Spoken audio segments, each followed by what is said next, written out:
Good afternoon, I'm Dan DeRosa with 19 News Now, coming to you from our digital desk. We've been working on a story all day today about a recent bust in Portage County. It was technically in the city of Ravenna, a vape shop that had only been open a month. And after a 2-week investigation, it was raided by the Portage County Sheriff's Department as well as several other agencies because they had gotten word that they were selling way more than vape, and allegedly found in drawers behind the cash register and in the back room, there were THC infused items such as gummies, candies, edibles, even the THC infused cartridges for vape pens. Of course, that is still illegal in the state of Ohio. It can be prescribed for medical use, but according to the Portage County Sheriff, that's not what this vape shop, titled Puff City Smoke Shop, had been doing. And in fact, the Portage County Sheriff's Department and the prosecuting attorney in that county is saying they were selling to minors, that there were even minors in the store at the time of the raid. Now, one of the more shocking pictures that was sent to us by the Portage County Sheriff's Department is this drawer, allegedly containing items that have both not just THC, which is the component found in marijuana that will get you high, but also magic mushroom or psychedelic mushroom laced items. And if you take a closer look at some of those items, one of them on the far left looks exactly like the Wonka chocolate bar from the movie we all know from the 1970s. If you look in the middle of your picture, you see something with the very familiar Oreo label right in the middle.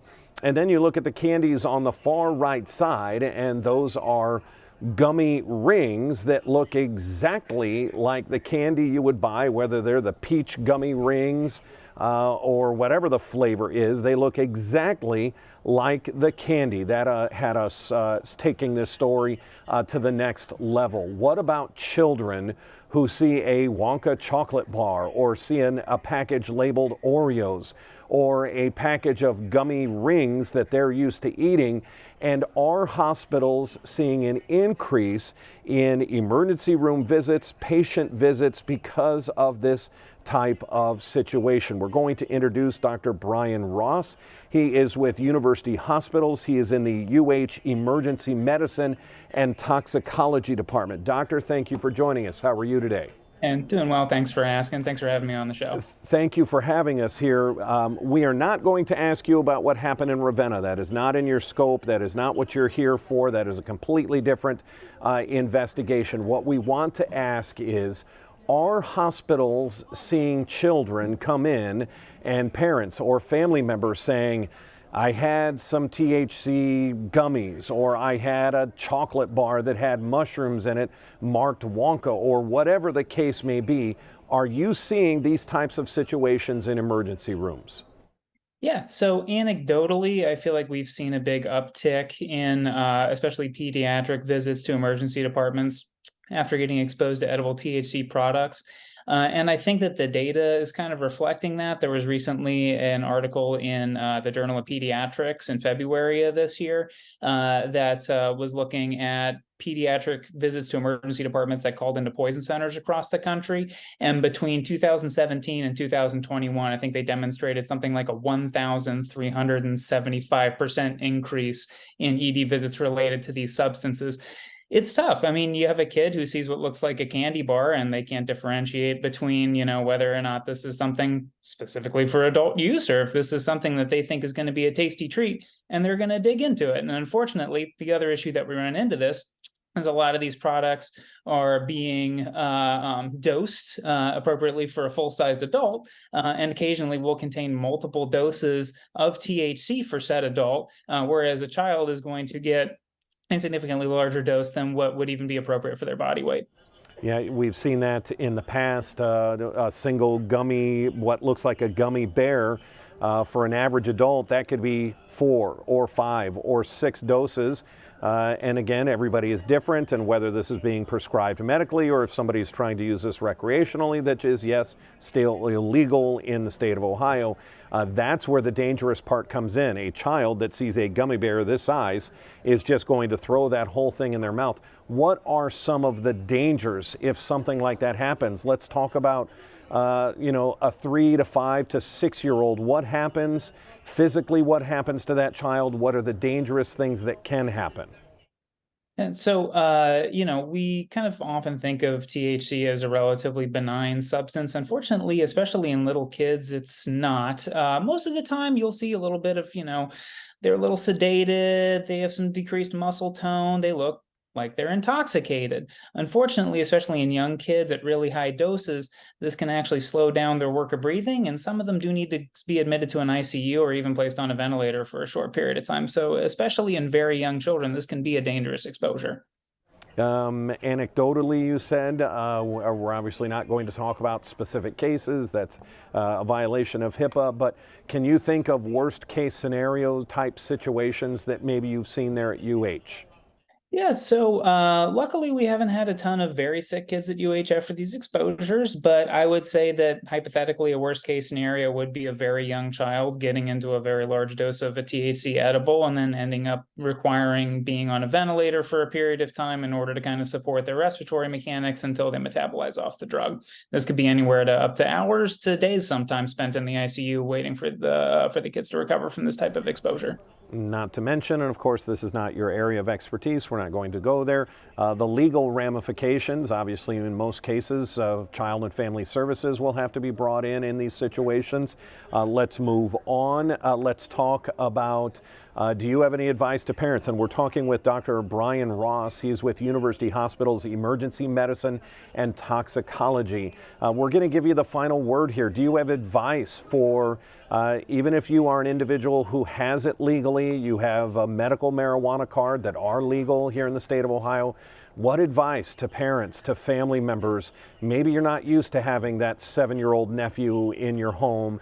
What would you advise to parents? Yeah, so, just being cognizant that this is not a benign toxin, especially in very young children, and you need to treat it with the same amount of respect as you would any other prescription medication. That kids will put just about anything, or we'll kind of explore the world orally, and we'll put most medications or substances that they think is candy or something tasty in their mouths, and that, trying to be really, really cognizant about keeping these types of substances in a safe place as you would any other medication is something that you absolutely have to do if you have young kids in the home. You're a doctor. Let's say I'm at home. I have this legally through a medical marijuana card, and I think a child has ingested something. First course of action, what do you do? Do you call 911? Do you go to the ER? Do you monitor? What would you advise people to do? Yeah, so, if you're worried about an exposure, you're never going to be wrong to go to the emergency department. One of our best resources is just calling the Poison Center at 1-800-222-1222, and you'll get a medical professional that'll walk you through the next steps of how to approach the ingestion and what the safest thing for you or your child is going to be. Excellent. Dr. Brian Ross with University Hospitals. We certainly appreciate your expertise. Thanks for joining us. Thanks, Sam. Thanks for having me. All right, take care. Thank you. Again, just part of a larger issue when we see a bust like this happen, and I want to show you that picture again, just in case you didn't see it. This was given to us by the Portage County Sheriff's Department. This is the vape shop that was busted here recently, the Puff City Smoke Shop.